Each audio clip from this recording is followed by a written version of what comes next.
I'm Jamil Jaffer. I'm a lawyer for the ACLU, and I'm up here with Bill Binney, Alex Ubdo, and Jim Bamford, who I will introduce more fully in just a second. I'm not sure how many of you got a chance to hear Keith Alexander yesterday, the head of the NSA, talk about the NSA's activities. I wasn't there myself, but I have heard that he offered a few reassurances. One of them, apparently, was that the NSA is not, in fact, keeping a file on every American.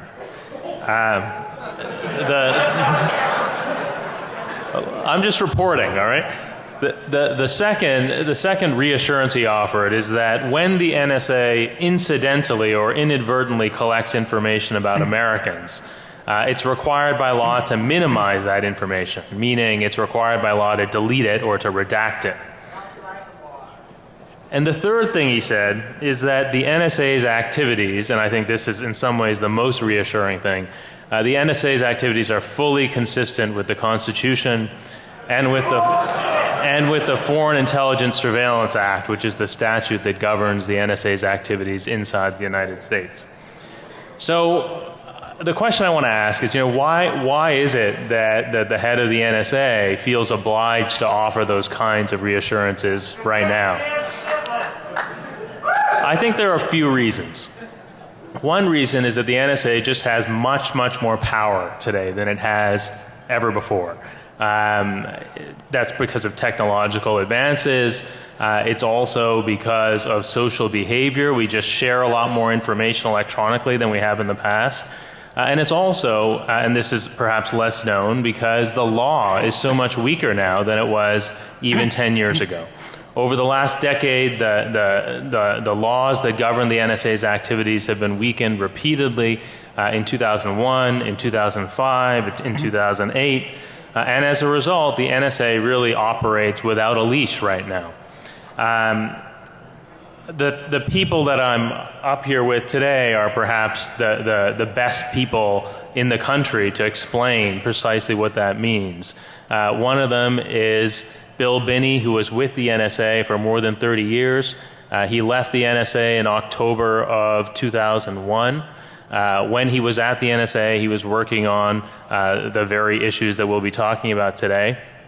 Alex Ubdo, next to him, is a colleague of mine at the ACLU. He's a staff attorney. He works on surveillance issues, especially in the national security context, including a case that's before the Supreme Court right now involving a challenge to the Foreign Intelligence Surveillance Act.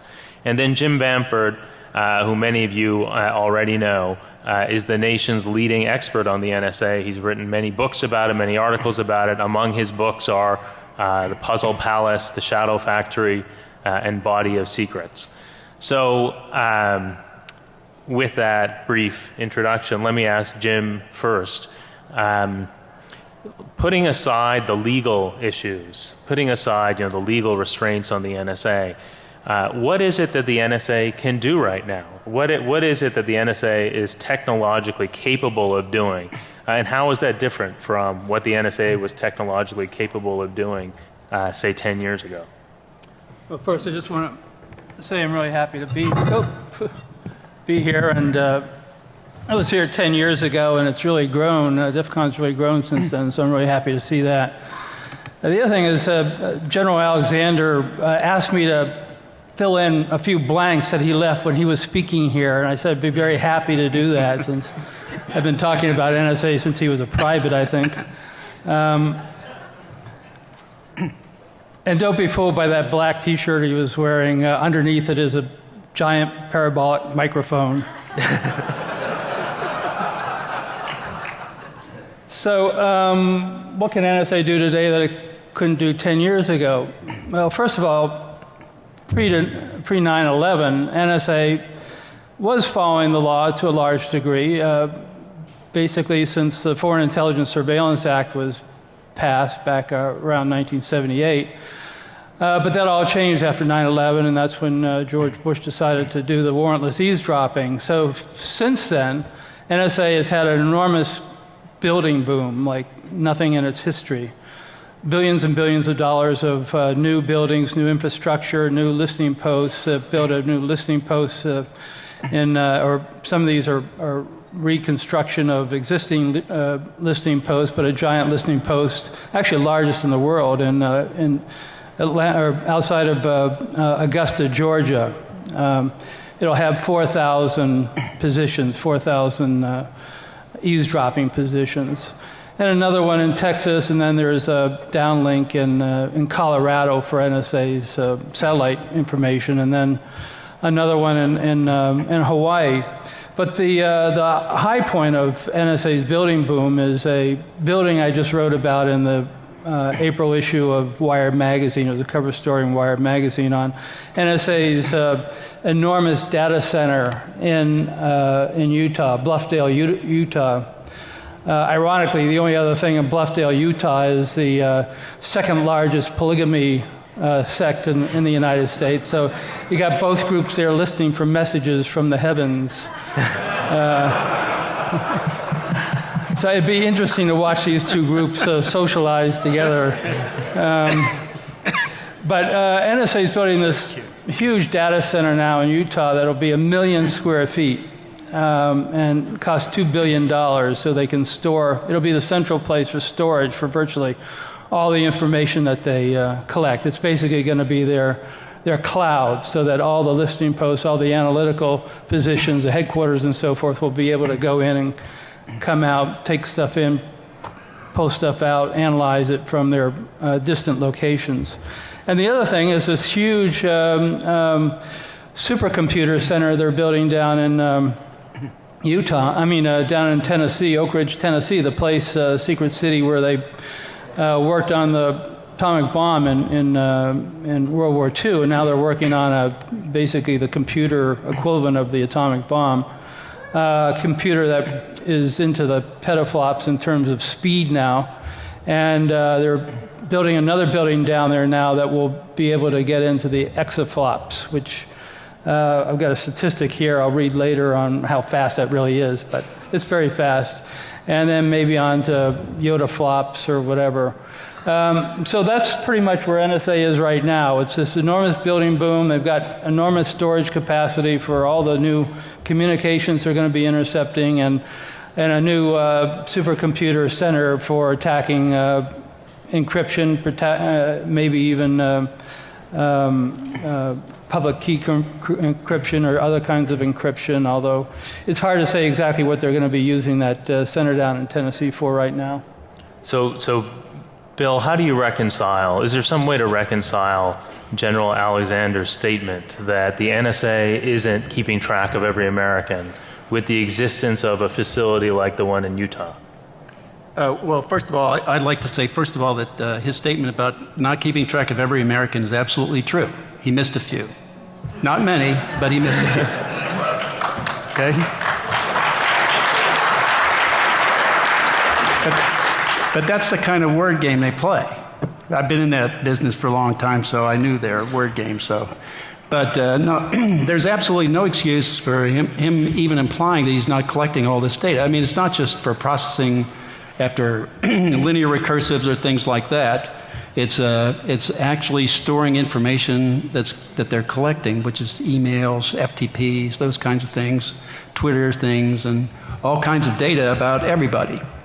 And what they're doing then with that is, of course, indexing it in a B+ tree kind of index, where they take attributes where that describes the communicants involved or it labels you. And then you build social networks for everybody out of that by doing indexing with B+ trees. And there's virtually no limit that I know of that you can do in indexing that way. You can do trillions of relationships and still be able to manage it on a very large scale, including interrogating into that base to make decisions against flowing data that you're looking at, like terabytes of data flowing by. But the problem is, unless you know what to do to begin with, you can't tell the program how to execute the rules or what to make decisions to make at every step along the way. And that's really where they have a problem. It is in the ability to automate analysis of large data sets and large sets of information to make decisions as that data is passing by. or to go into large bases that they've stored, like they will be storing in Utah, but they have other storage facilities too. I mean, Utah could probably store I did some calculations on it. I didn't include this in the EFF article or the affidavit that I signed earlier. But if you looked at it, even if you take the current capabilities that's being advertised online at cleversafe.com, they have 10 exabytes of storage that they can put into 21 racks of equipment that occupies 200 square feet of space. Well, if you take the 100,000 square feet they're going to have at Bluffdale and divide it by 200 and then multiply that by 10, you get 5,000 exabytes that they can store there. Well, I mean, that's, if you had 100 years of communications of everybody stored there, to maintain 100 years, that is replacing every year, you're collecting a year falls off the end, you keep the latest 100 years online in Bluffdale, it would take 1,250 NARIS devices to do that. Now that's, a NARIS device will do 10 gigabits a second, which means it could process and produce output and give you a display of, say, 1.25 million 1,000 character emails a second. So it will take 1,250 of them running full time, all the time, to keep that last 100 years online. So that's an awful lot of processing just to fill that one storage site. That is not the only storage site they have, by the way. They have a lot of others that's just planned to take the overflow that's coming out the next year or so. So up till then, I see him saying things that are verbally or by the word are correct, but he's missing the basic, the reason I left NSA was because they started spying on everybody in the country. That's the reason I left.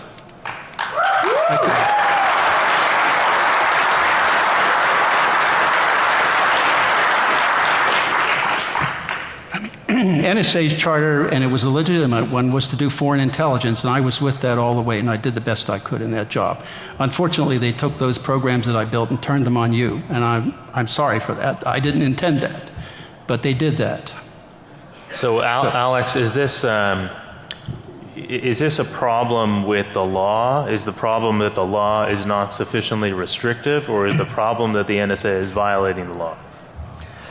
I think it's quite clearly both. After 9/11, we saw excesses of the Bush administration that we never would have guessed would happen. We saw the executive simply ignoring statutes, engaging in warrantless surveillance. And for the centuries before that, the key protection of the Constitution was that when the government wants to surveil Americans, it do so with judicial approval after making its case to a court. And that was abandoned by the Bush administration.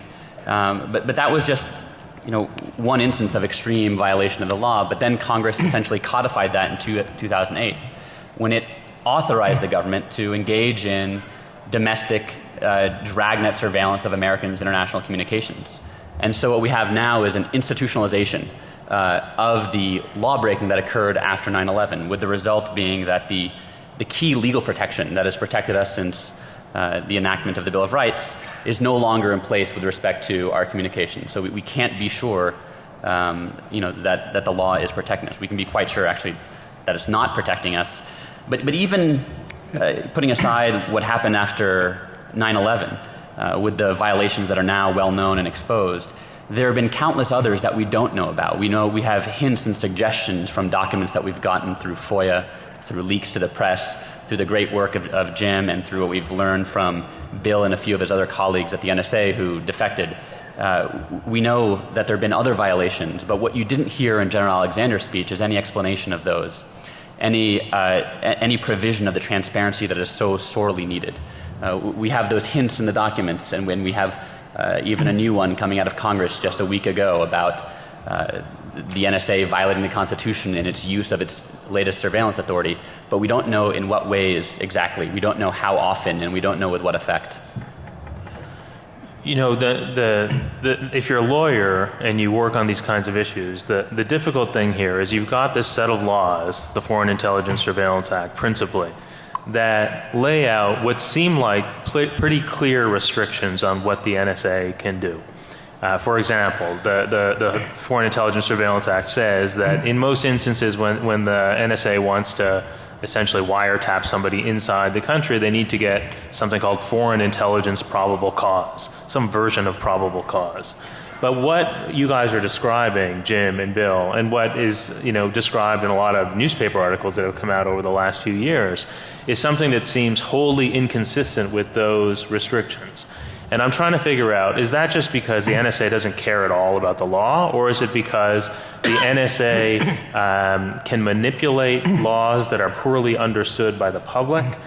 Is it that they're playing word games? Is it some combination of all of these things? Because what you're describing really is hard to reconcile with the laws as the laws are generally understood by the lawyers who work with them. Well, one, I think I'm noticing, looking at a lot of documents I've gotten from the Freedom of Information Act and so forth and writing about NSA, I mean, there's several sets of laws. There's the FISA Act, the Foreign Intelligence Surveillance Act, and there's the FISA Amendments Act. But then there's another thing. That's just the congressional, that's a statute. Then there's an implementing, a set of implementing instructions, and they're known as USID 18, United States Signals Intelligence Directive 18, which is top secret with about a dozen code words after it. And that sets out different, for example, it sets out different definitions from what most people are familiar with. Most people are familiar with the Webster's definition of intercept. So if General Alexander is speaking about intercept, you have your own impression of what that word means from your history and from reading dictionaries definition. But the USID 18 has a different definition, and that's an intercept doesn't take place until it's actually listened to, until somebody puts on some earphones or actually reads some text on a screen. So you can pull in all the communications you want, store it in a media, and store it for as long as you want in Bluffdale, for example, in Utah. So there's these definitional differences between what civilians talk about and what NSA talks about, and then there's different sets of laws and regulations, and most of which are top secret. So that's sort of this mist that you have to look through, this fog you have to look through when you're dealing with the legal issues with NSA. Well, as far as I could see, the real plan here was to spy on Americans, because it didn't start in October of 2001. It actually started before that, in February, when certain people like three-star generals from NSA went around asking different telecoms to provide them customer data. That happened in February of 2001. So that, to me, implied the plan was to spy on Americans from the beginning. Because at that point, that was 3 months after. They were doing that 3 months after we had put our system together, where it worked all the way to the end, and you could manage graphing huge numbers of things. Trillions of things. So once we had shown that we were connected all the way, 3 months later they went around asking for this data to spy on every American. So that to me seemed to be the intent from the beginning. But I mean, they didn't openly say that. Mm-hmm. Okay? But they were going around asking for the data to make that happen. And then 9/11 came along, and that was a good excuse to execute. Okay? At that point, the execution started. So, and there is another real problem. Unfortunately, the software will, once it takes in data, it will build profiles on everybody in that data. And if you want that profile, you can simply call it up by the attributes of anyone you want. So in other words, the process does so much analysis already, and it's in place for people to look at if they want to do it. But what they're trying to do now is they realize they have too much data, so they have to automate that process too. So that's what the big data initiative is really all about. Out of the White House, the recent initiative is to try to get automated processes to go through that, because they can't hire enough people to do it. There's just too much data, okay? So that's not possible. So they've got to get an automated process doing that. And this to me was the intent from the beginning, and to do that inside this country. It was obvious from what they're doing, the sequence that they were doing, that that was the case. And law, they didn't pay any attention to. So just to channel General Alexander again, you know, the law requires the government to minimize data about Americans once it's acquired it. So why isn't that a sufficient protection? Why shouldn't we be reassured by General Alexander's statement that minimization requirements protect Americans from precisely what you're complaining about now? Because all the oversight is totally dependent on what NSA tells them. They have no way of knowing what they're really doing unless they're told. So, plus I would add a simple little point. We put in protections for U.S. citizens by doing unique anonymization that we would encrypt attributes of U.S. citizens so you couldn't tell who you were looking at, even if you had it in your base. So, but you have to ask yourself, how could I do that how could I do that with the databases they have, unless it was already there, in the clear, and so I could encrypt it. Alex, I know that you know one of the complaints you have sometimes made about the existing FISA is the weakness of the minimization requirements. Yes. You want to say a little bit about that? Sure. You know, the legal problem with the minimization requirement is just that it has a gaping hole which swallows the rule, which is that if the information is essentially what the NSA wants anyway, if it pertains to foreign intelligence, which is defined extremely broadly, then the NSA doesn't have to get rid of that information. They can continue to keep it in their database. But we've learned something else actually quite interesting in the past few weeks from a few senators who've been very vocal in their objections to reauthorizing the latest surveillance statute at the end of the year, which is that even supposing they have information in their database that they're not supposed to or not supposed to target from the outset, they can then keep it in their database and target after the fact by going back and conducting data mining searches afterward, in other words, to get the information that they couldn't target from the outset. And it sounds like a minor loophole, but it's one that a few senators think is the key to the entire program. That the NSA isn't concerned so much with using its authorities to target foreigners, but that they're using it as an excuse to accumulate masses of information that they can then later search under the legal theory that Jim laid out, that the search doesn't happen until they run the query later on. It's not, the acquisition isn't the search, the querying later on is the search. And of course, what's troubling about all this, aside from what's obvious, is that the secrecy that pervades the program makes it impossible to know whether any of these speculations are true. We obviously have the experience of Bill and Jim to flesh out these theories, but so little is really known about how the NSA actually interprets its statute, how it interprets its authority, and how it's using those authorities. One thing is in terms of the internal controls, there's really two. One is the General Counsel's office, and the other is the Inspector General's office. And just to give you an example of how effective those organizations are, during the period of the warrantless eavesdropping, during the Bush period, when it was decided that we were going to go into warrantless eavesdropping, when it was decided by the administration that the NSA was going to do warrantless eavesdropping, they refused to allow the General Counsel's office or the Inspector General's office to look at the legal justification for doing this. Even though at one point, a couple of times, NSA said, we'd like to see what the legal authority is for us doing this.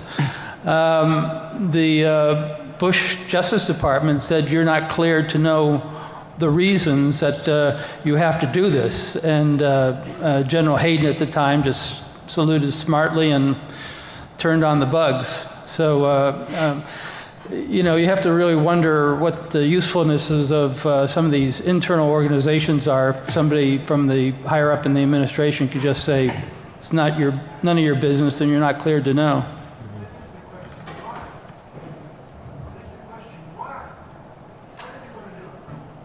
What is there? Why do they want to do it? Why does the? Why all the surveillance? Why do they want to do it? Why do they want to surveil?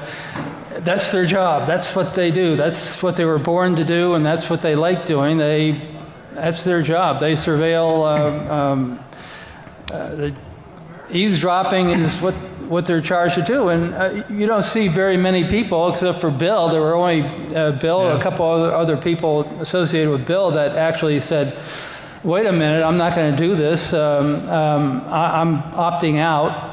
It's time for me to look at the agency from the outside in." So basically, whatever people at NSA are told to do, they do. So you have that period during the warrantless eavesdropping where, now not everybody at NSA knew that they were involved in warrantless eavesdropping. I should make that clear. That was a very compartmented program. But after it was revealed, there were very few people that objected and left the agency. So NSA's job is eavesdropping. Their original charter is eavesdropping on foreign countries and foreign people in foreign countries, which there is no legal problem with because they don't have any constitutional protections. The problem is when NSA is told to eavesdrop domestically, and this wasn't the first time. Nixon, during his time, told NSA to start eavesdropping domestically, and it did it for about a week. And NSA was very happy. They were overjoyed that they were being given that opportunity to eavesdrop domestically on anti-war protesters. And it only stopped because this big civil libertarian named J. Edgar Hoover came in and said, I'm going to blow the whistle if NSA keeps doing this. He told that to Nixon, primarily because he saw NSA as stepping on FBI's turf. Yep. And so a week later, Nixon canceled the program. But there's a willingness at NSA. There was a willingness then. There was a willingness during the Bush administration to salute smartly and say, turn on the microphones when they're ordered to do that by senior officials in the administration. I just want to say something about the distinction between targeting people inside the United States and targeting people outside, because, it's true that there is this sort of, obvious distinction between those two categories of surveillance. But one of the things that's going on now is that the NSA is it's engaged in dragnet surveillance of people outside the country. And they say that they can do this because those people outside the country don't have constitutional rights to assert. The problem is, from a constitutional perspective, the problem is that when they are surveilling those people outside the country, often those people outside the country are communicating with people inside the country.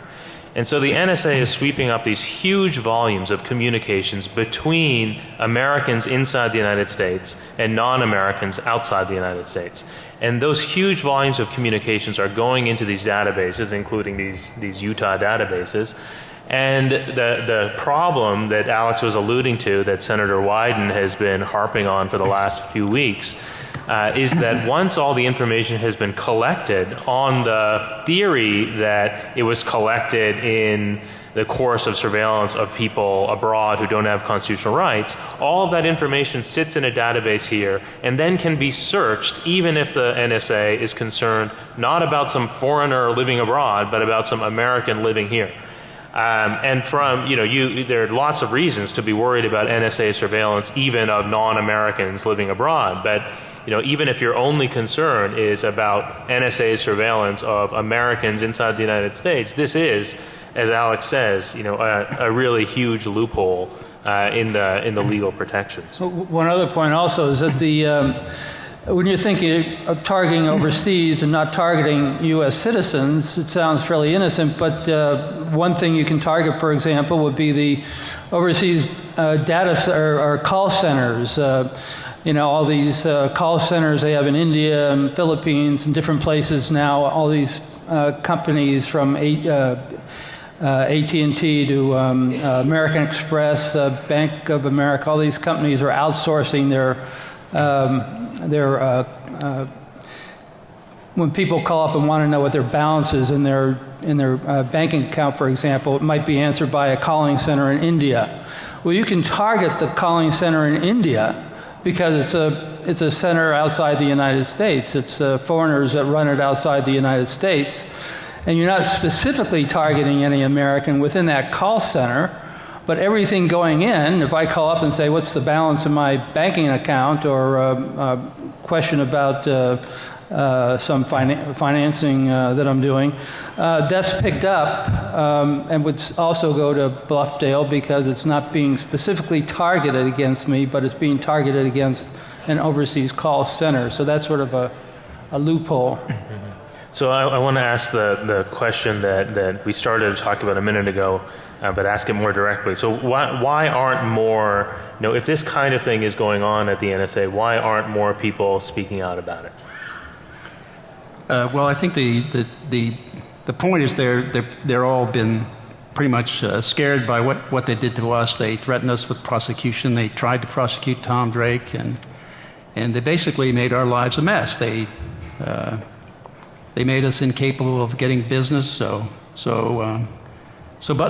that kind of thing is the power that they have. They can harass you in many different ways.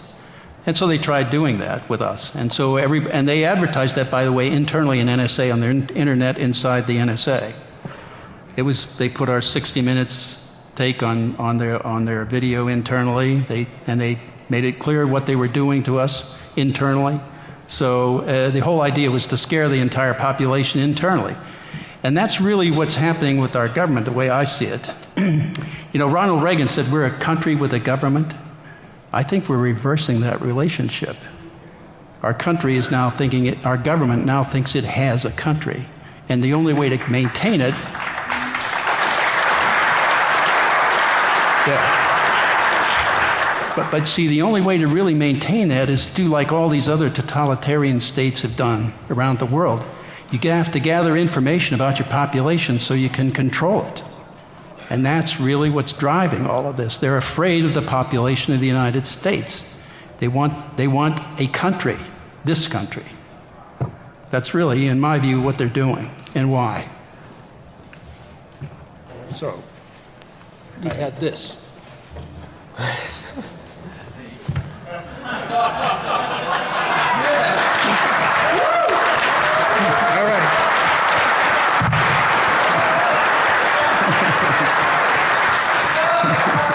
All right. All right.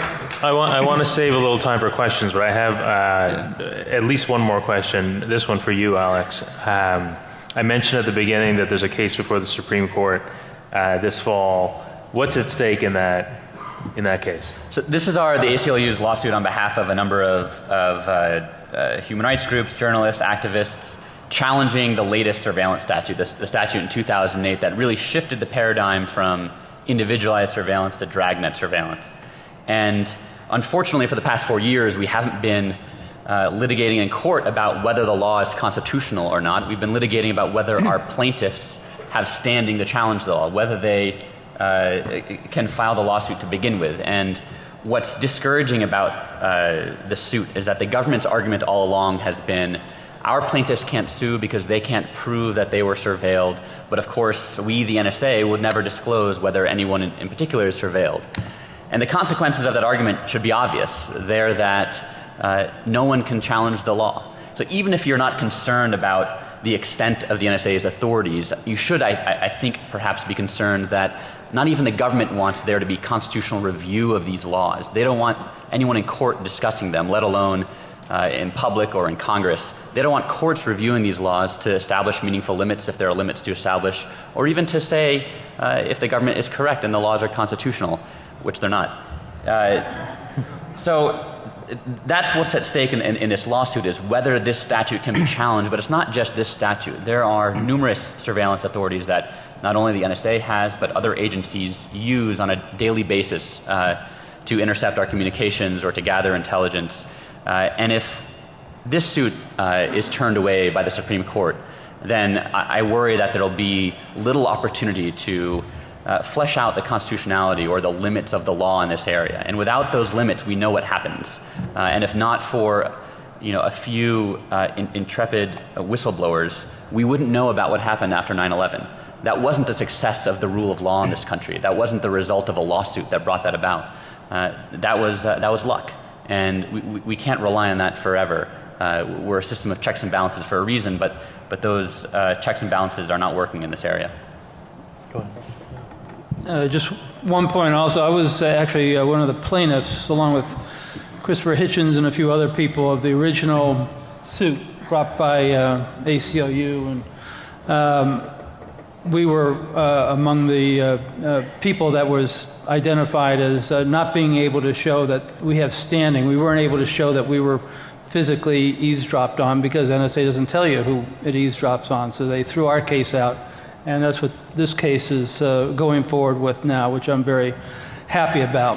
The problem with the case, however, is that even if the case is successful in the Supreme Court, the government has this ultimate way to turn the switch and end the case. It's called the State Secrets Act, which is used a number of times against cases where it looks like it's either going to lose or it may end up exposing government secrets. And that's one of the problems you have here, is that even if the courts accept the argument and find in favor of the ACLU, the problem is that at some point, the government may flip the switch, turn the off switch off, and use its ultimate weapon, which is the State Secrets Act. Yeah, this is maybe worth underscoring. The secrecy surrounding all of this surveillance obviously prevents us from knowing the full extent to which the government is spying on Americans. We don't know in what instances and what context they are getting location information, for example. We don't know in what context specifically they are getting content information from emails, and we don't know in what context they get purely domestic telephone calls. So all of this is shrouded in secrecy. But perhaps even more troubling than that is that the secrecy insulates all of these surveillance powers from judicial oversight. So you've got all of these statutes that look like laws in the sense that they are enacted by Congress and nominally subject to constitutional limits. But it's literally, or has been literally, impossible to enforce those constitutional limits because the government has all of these procedural objections that have in many cases been successful. One of them is standing, the one that Alex was talking about, and another is state secrets, the one that Jim was talking about. So if you have, by the way, I mentioned State Secrets Act. That was a mistake. It's not an act. It's called the State Secrets Privilege because there's never been anything enacted allowing them to do it. They just do it and get away with it. So they don't have any basis in law for that privilege. if you have questions, just come up to the mic up here. It's Kim Zetter with Wired. I have a question about Alexander's statement yesterday. I wonder if you can clarify. He said that. Let's see. When talking about the minimization, he said that minimization which means nobody else can see it unless there's a crime that's been committed. That to me sounds like we're not talking about national security. I couldn't really hear. What's the legal basis for that? So the question was, does minimization mean that the NSA can't look at the communications unless there's evidence of a crime? And that's simply not true. That's not what the requirement is. You can go and read it. If you want, come up, I'll send you the link to it later. The requirement, that's one of the problems with the Dragnet surveillance since 2008, is that it doesn't have to be tied to wrongdoing. It just has to be tied to foreign intelligence, which can mean a lot of things. It can mean a human rights advocate talking to an embassy abroad. It can mean anything relating to the foreign affairs. But is there a legal basis for collecting data under national security reasons and then seeing criminal activity in it for use domestic prosecution? Is there a legal, what's the legal basis for that? Because that's what it sounds like he's talking about here. It doesn't sound like he's talking about national security. I think what he's saying is that once we've collected something for foreign intelligence reasons, we can use it to prosecute people for crimes, and that's certainly true. But it's also true that they don't have to minimize information that falls into this very broad category of foreign intelligence information. And so whatever protections apply to, whatever minimization protections apply, that those protections don't apply to this very broad category of information about foreign affairs, about the economy, about national security, about terrorism. And if you're a human rights researcher, for example, in the United States, and you're talking to the victim of some human rights abuse abroad, then you can't be assured that your communication isn't being listened to by the NSA. The law gives the NSA the authority to listen to that communication. And if General Alexander said something different yesterday, I think he misspoke. It's awfully generous of you, Jamil. My question is for Bill and Jim, but anybody else can address it if you so desire. I'm often struck by how little anyone in Congress, really, besides Ron Wyden, is willing to challenge any of this. There's almost near, silence or agreement with the government's arguments about state secrets and wiretapping, and the FISA Amendments Act passed in 2008. Obama voted for it.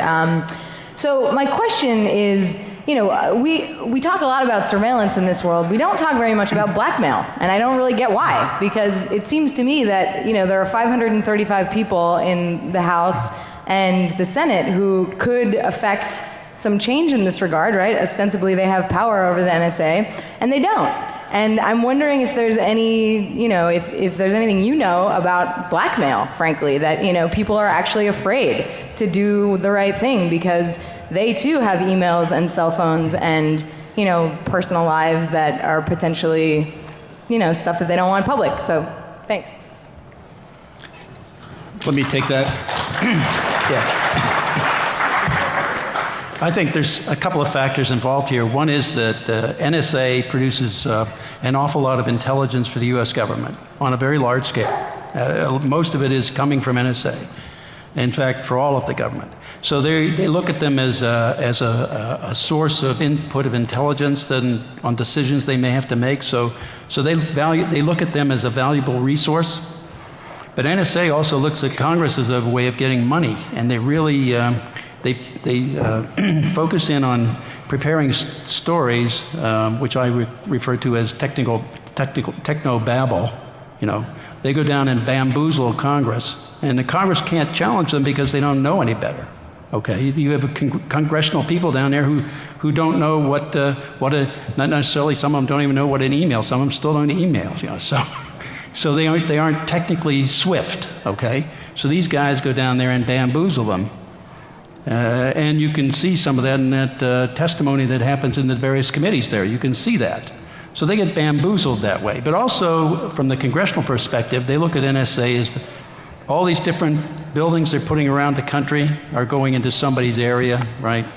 And so there's money going there, and they have, that means that they're supporting their constituents, and therefore they feel they have to support them, and so they let them do basically what they want them, whatever they want to do. They say it's okay because they're our intelligence resource in the government. So those are the kind of factors I think that are involved in that. Well, I agree with the person who asked the question. It's changed a great deal from the beginning back in the mid-'70s when you had the first House and Senate Intelligence Committees. You had Frank Church, who was very much going after NSA. He had the first real hearings that, for the first time, exposed what NSA was doing, and it had been spying illegally for 30 years at that point, until Frank Church and his committee found out about it. That's what created the Foreign Intelligence Surveillance Act. And that was at the beginning. Now you have the opposite. At the beginning they were watchdogs, and now they're lapdogs. All they do is salute smartly and do whatever the intelligence community wants. Actually, they're gone beyond that now, where they actually suggest to the intelligence community that they should be doing more and so forth. And I think one of the reasons for that is that, especially post 9/11, it's this whole idea in Congress that your opponent the next time up is going to say, you're weak on terrorism, you're weak on defense, you're weak on U.S. security if you vote against anything that NSA wants or really that the Pentagon wants. So you've got that factor that the Congress is very much afraid of constituent reaction if they look hostile to anything that's has the word terrorism in it. But there would be more Ron Wydens if the civil liberties constituency were louder. If more people wore "Sue the Bastards" T-shirts. Yep. Yeah. Hi, I'm Cory Doctorow, and I write about this stuff a lot. And the question that occurred to me when you were speaking earlier is the one that someone shouted out from the audience. Why? And the answer you gave made it sound like there's someone sort of there's an upper echelon at the NSA who eavesdrop on people the way ants build hills, that it's just sort of a compulsion, like if they weren't doing this, they'd be hand washing or something. And then it sounded like you said maybe, no, the reason that they're doing this is that it's just a way of building an empire, and if they could build an empire by pasteurizing milk, they'd be out there pasteurizing milk instead of listening to people's conversations. None of those sound like a totally complete account of what their internal theory is of what happens when you harvest the entire communications corpus of a nation or a planet. Is it merely compulsion? Is it merely empire building? Do they have a theory about what they're going to get? And as a kind of end to that, as a Canadian who lives in the United Kingdom, can someone explain to me why eavesdropping on me is okay, but not okay for Americans, and maybe explain how that relates to the answer to why people harvest all this communication on Americans? Thank you. Yeah. First of all, there are treaties between countries that we don't spy on each other's people. So those do exist. So I know it's hard to believe, but right now I don't think any of that really applies. They're taking in everything without minimization. They don't minimize anything, as far as I know. Everything's being taken in, and part of it's a fear. I think that they're afraid of not having the data, so they couldn't figure something out. Or if they pull all the data in, eventually they'll figure something out and be able to go back and resolve the issues in retrospect. So I think there's several drivers there. But my real point is this is much larger. It has to do with a government that's virtually implanted in Washington. People don't get. I mean, this is why I'm for term limits, right? These people don't rotate, so they stick down there and they think they know better. Okay, and so now that's why I said I think we have a government that thinks it has a country. But it seems conceivable to me that with the right analytical tools, it's true that if you collect more information, you're more likely to find something. But it's true in the same way that it's true that if you searched everybody's home inside the United States, you would find more than you do right now. But ultimately, there are trade-offs that we make. We make decisions about the limits we want to place on government power because we want to be not just safe but also free. Yeah. And ultimately, this question of would we be safer or will we know more if they collect more information? I think it's an interesting and useful question. I think people should ask that question, but it doesn't answer the ultimate question, which is, do we want those policies? And to answer that question, it's not susceptible to an empirical study. It's you have to make value judgments for the same reasons that we don't think it makes sense for the government to search everybody's home without a warrant, we don't think it makes sense for them to collect everybody's communications without a warrant. I would like to add just one thing there. Technically, that is, for all the programs that we had and everything we ever did, there was absolutely no reason to collect all U.S. citizens' communications at all. We could have determined all of the bad guys inside and outside this country without doing any of that. And we could have done it legitimately, legally, in conformance with FISA, the Constitution, and everything. But they chose to go down the dark side. Well, unfortunately, we're getting kicked out of this room. Okay. But we have we have a Q&A room. It's called Track 2 Q&A, and we'll be there for at least a few minutes right after this. Sorry, Jim. Okay. Thanks for coming.